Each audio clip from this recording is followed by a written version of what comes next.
فرمایا. قربانی حضور جس دن مدینے آئے اس وقت شروع فرمائی, اور ہر سال حضور قربانی دیتے تھے. ہر سال 2 جانور ذبح فرمائے. یا رسول اللہ صلی اللہ تعالی علیہ وسلم, 2 کا کیا مقصد فرمایا؟ ایک میری طرف سے, ایک میری غریب امت کی طرف سے. یا رسول اللہ صلی اللہ علیہ وسلم کس طرف سے فرمایا؟ ایک میری طرف سے, ایک میری امت کی طرف سے. کبھی فرمایا ایک میری طرف سے, ایک میرے اہل بیت اور میری امت کی طرف سے. 2 جانور حضور نے ذبح فرمائے. اور پھر میرے حبیب پاک صلی اللہ تعالی علیہ وسلم کے غلام مولا علی شیر خدا, ابن ماجہ کی روایت ہے, حضرت علی شیر خدا فرماتے ہیں کہ نبی پاک علیہ الصلوۃ والسلام 2 جانور ذبح کرتے تھے. خود حضرت علی کی جب باری آئی تو انہوں نے بھی 2 فرمائے. تو صحابہ نے پوچھا کہ علی 2 کیوں, 2 کس لیے؟ تو حضرت علی رضی اللہ تعالیٰ عنہ فرمانے لگے مجھے میرے حبیب نے وصیت فرمائی تھی کہ علی تو نے 2 کرنے, ایک اپنی طرف سے کیا کرنا, ایک میری طرف سے کرنا. تو میں ایک اپنی طرف سے دیتا ہوں, ایک اپنے نبی پاک کی طرف سے دیتا ہوں صلی اللہ علیہ. 2 جانور. آپ لوگوں نے سنی ہوئی ہے یہ بات کہ مہینہ مہینہ کھانا نہیں پکتا تھا حضور کے گھر میں. حضرت عائشہ فرماتی ہیں 3 چاند اور 3 سورج کٹھے کبھی نہیں دیکھے جب ساتھ روٹی بھی کھائی ہو. یعنی 3 دن مسلسل کبھی کھانا نہیں کھایا. قربانیاں کتنی دیں بولیے؟ حضرت علی شیر خدا کا مکان کوئی نہیں اپنا, کوئی گھر نہیں بنایا.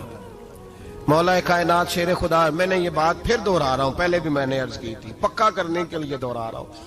حضرت علی کا کوئی کاروبار نہیں بظاہر. بی بی صاحبہ فرماتی ہیں کہ کئی ہفتے صرف سرکہ اور کھجوریں. قربانیاں کتنی؟ اسی سارے صاحب لان ٹورے ہیں کہ ساڑھے تے لگ دیئے کہ نہیں, پکا. اور پھر جب بات ہوتی ہے دینے کی تو ماحول اور ہوتا ہے, جب لینے کی باری ہوتی ہے تو ماحول اور ہوتا ہے. قربانی واجب ہے اس شخص پر جس کے پاس 52.5 تولے چاندی یا 7.5 تولے, لیکن میں 7.5 تولے والا فتویٰ نہیں دیتا, میں 52.5 تولے چاندی والا فتویٰ دیتا ہوں. اس لیے کہ 52.5 تولے چاندی تو شاید تولہ یا 1.5 تولہ سونے کے برابر ہی ہو جائے. ٹھیک ہے نا جی؟ تو 7.5 تولے سونا 50-60 ہزار روپیہ جس آدمی کے اکاؤنٹ میں موجود ہے وہ قربانی کرے. بلکہ امام شافعی رحمۃ اللہ علیہ فرمایا کرتے تھے جس نے 3 کمروں کو تالا لگایا ہوا ہے وہ 3 کمرے فارغ ہیں, اس کے کسی کام کے نہیں, ان کی قیمت کا حساب لگائے. چھت پہ سٹور بنا دیا ہے, کوئی مطلب نہیں اس کا, اور جو ویسے رکھے ہوئے ہیں کوئی معنی ہی نہیں کمرے کا. فرماتے تھے حساب لگائے, قربانی کرے. رب کریم کی بارگاہ میں دینے کا جب معاملہ آیا تو تم گول کر گیا کام. میرے رسول کائنات سرور عالم صلی اللہ علیہ وسلم کا جب اپنے لیے چیزیں استعمال کرنے کا ماحول ہے تو محبوب پاک علیہ الصلوۃ والسلام نے مہینہ مہینہ روٹی نہیں پکائی.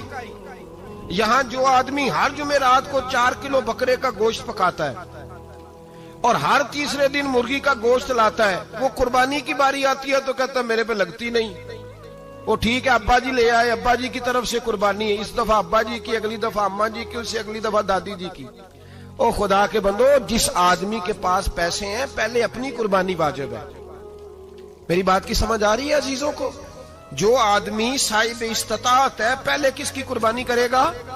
وہ کمائی کرتا ہے, اس کے اپنے اکاؤنٹ میں تنخواہ آتی ہے, ابا جی کے اکاؤنٹ میں نہیں آتی.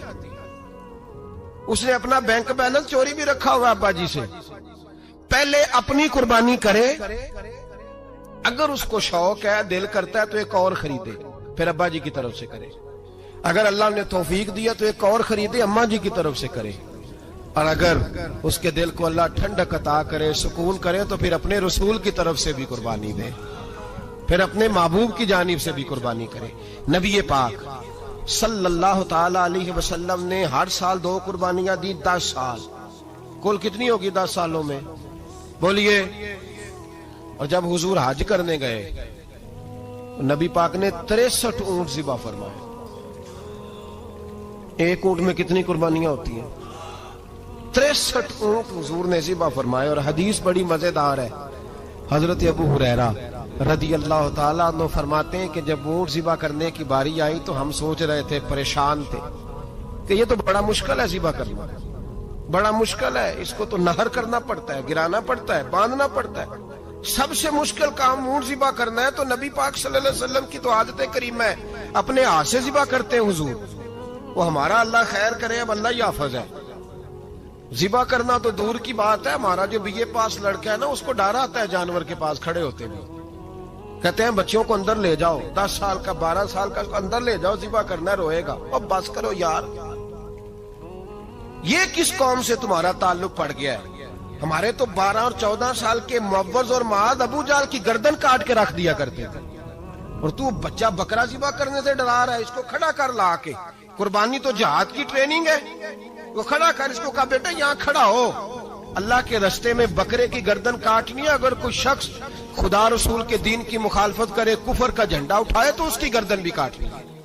یہ ٹریننگ ہے بچوں کے لیے. یہاں عجیب ماحول ہے، ڈر لگ رہا ہے، پیچھے ہٹ جاؤ. اور جس صاحب کی قربانی ہے وہ بھی کوئی 1.5 کلومیٹر کے فاصلے پہ کھڑے ہیں، دور کھڑے ہو کے دیکھ رہے ہیں. نفیس ہی بڑے ہیں جناب، لطیف ہی بڑے ہیں. کپڑوں کو کوئی قطرہ خون کا لگ گیا تو بڑی مصیبت بن جائے گی. اور امیر آدمی اس کا تو گھر کسائی نے خود فون کیا ہے کہ صاحب سب سے پہلے میں آپ کے گھر آؤں گا. اس کو پتہ ہے کہ منہ مانگی قیمت ملے گی. مہربانی فرمائیں، قربانی میرے رسول پاک صلی اللہ علیہ وسلم سے زیادہ نفاست والی طبیعت کسی کی نہیں. صحابہ کہتے ہیں اتنا حسین محبوب کا انداز تھا کہ کبھی کپڑوں پہ مکھی بھی نہیں بیٹھی تھی. اور حضور سے ہم سلام لیتے تھے، دست مبارک چومتے تھے تو ہمارے ہاتھوں سے کستوری کی خوشبو آنے لگتی تھی. اور فرماتے ہیں نبی پاک کا ہاتھ یوں ہوتا تھا کہ برف بھی اتنی ٹھنڈی نہیں جتنا پیارا حضور کا ہاتھ ٹھنڈا ہوتا تھا. پھر بھی حضور دست مبارک میں خنجر پکڑتے، جانور کو لٹاتے اور اپنی طامت کو سمیٹتے، اور اللہ کے حبیب گھٹنا رکھتے اس کی گردن پر، اور بسم اللہ اللہ اکبر کہہ کے ذبح فرماتے. حضور خود دست مبارک سے. تو اتنا زیادہ نازک مزاج ہو گیا ہے کہ اب یہ والی سنت ادا کرنا مشکل ہو گیا تیرے لیے. 63 اونٹ ہیں. اور صحابہ کرام علیہم رضوان فرماتے ہیں کہ حال یہ ہے ہم سوچ رہے ہیں کیسے ذبح کریں گے، کیا کریں گے، کیسے گرائیں گے. اور نبی پاک صلی اللہ علیہ وسلم کہتے ہیں ہم ابھی سوچ میں ہی تھے کہ حضور نے چھری پکڑی. خنجر جب حضور نے اٹھایا تو فرماتے ہیں اونٹ دوڑتا ہوا آیا اور نبی پاک کے سامنے آ کے لیٹ گیا. فرماتے ہیں اللہ کے رسول نے بسم اللہ اللہ اکبر کہہ کے ذبح کیا. اس نے ٹانگ بھی کوئی نہیں ہلائی، پیر بھی کوئی نہیں ہلایا. وہ کسی شاعر نے بڑی عجیب بات کہی تھی. اس نے کہا پھنسی جو دام میں بلبل تو لگی یوں کہنے، کرے گا قتل کیا تو نے جب اسیر مجھے، کباب شمع کے شعلے پہ کیجیو صیاد، شکل گل نظر آئے دم اخیر مجھے. وہ کہتے ہیں بلبل کو شکاری، صیاد شکاری نے پکڑ لیا بلبل کو، تو صیاد سے بلبل کہنے لگی تو نے پکڑا ہے تو قتل تو کرے گا ہی نا، کھائے گا تو صحیح، ایک میری منت ہے. شکاری کہنے لگا وہ کیا؟ تو بلبل کہنے لگی جب تو مجھے ذبح کرے نا اور پکائے تو مجھے پھول سے بڑی محبت ہے. اس طرح کرنا، کوئلے اتنے زیادہ دہکانا، اس قدر زیادہ آگ جلانا کہ ان کی شکل گلاب کے پھول کی طرح سرخ ہو جائے. تو جب تو مجھے ان پر جلائے گا تو مجھے تکلیف نہیں ہوگی، اس لیے کہ محبوب کا چہرہ جو سامنے آ جائے گا مجھے تکلیف نہیں ہوگی. پھنسی جو دام میں بلبل تو لگی یوں کہنے، کرے گا قتل کیا تو نے جب اسیر مجھے، کباب شمع کے شعلے پہ کیجیو صیاد، او شکل گل نظر آئے دم اخیر مجھے. اعلیٰ حضرت بریلوی علیہ رحمہ فرمایا کرتے تھے، فرماتے تھے بڑی تکلیف ہوگی جب جان نکلے گی. روایتوں میں آتا ہے جس طرح باریک دوپٹہ جھاڑیوں پہ ڈالا جائے، کھینچا جائے تو پھٹ جاتا ہے، یوں تکلیف ہوگی. پر فرمانے لگے رسول اللہ کے غلام کو کوئی تکلیف نہیں ہوگی. حضور کیوں؟ فرمایا اس لیے کہ جب جان نکلنے لگے گی تو سامنے جلوہ وضحاج آ جائے گا. حضور کے جلوے ہوتے رہیں گے تو پتہ ہی نہیں چلے گا جان کیسے نکل گئی. پھنسی جو دام میں بلبل. تو صحابہ فرماتے ہیں کہ اونٹ دوڑتا ہوا آیا، حضور کے سامنے آ کے لیٹا، نبی پاک نے ذبح فرمایا اور فرماتے حد ہو گئی. حضور نے توجہ فرمائی تو دوسرا دوڑتا ہوا آ گیا، تیسرا آ گیا. حضرت ابو ہریرہ فرمایا کرتے اونٹ ایک دوسرے کو دھکے دیتے تھے، پیچھے ہٹ جا، پہلے میں نے جانا ہے. 63 اونٹ وادی منا میں حج کے موقع پر میرے رسول پاک نے دست مبارک سے ذبح فرمائے. ہر قربانی حضور نے اپنے ہاتھوں سے فرمائی. قربانی واجبات دین میں سے، ضروریات دین میں سے ہے، اور کوئی اتنا لمبا چوڑا مسئلہ نہیں. بہت ساری چیزوں کو خود بخود مشکل کر لیتے ہیں. ٹی وی پہ خبر آتی ہے فیصل آباد کے 2 بیل ہیں،